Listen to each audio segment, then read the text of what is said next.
Plus de 90 dirigeants du monde entier ont convergé vers Bakou, en Azerbaïdjan, pour la réunion annuelle des Nations Unies sur le climat COP29. Les chefs d'État de la Chine, des États-Unis, de l'Inde et de pays européens comme l'Allemagne et la France ne seront pas présents cette année. Beaucoup de gens dans le monde ont très peu confiance dans le système des Nations Unies et l'absence de grands dirigeants de pays plus importants ne donne pas un bon signal. Cependant, il s'agit du seul processus multilatéral qui fonctionne sur la base d'un consensus de 197 ou 198 autres pays, les États-Unis pouvant se retirer de ce processus. Le monde doit donc se réunir pour essayer de trouver les meilleures solutions pour lutter contre la crise climatique. La crise climatique n'attend pas un leader ou un pays, elle a un impact sur des communautés comme celle de Mont-Pacifique.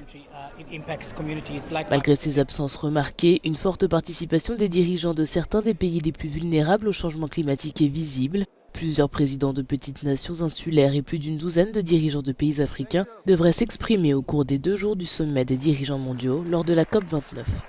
Le gouvernement taliban d'Afghanistan participera pour la première fois à la conférence en tant qu'observateur.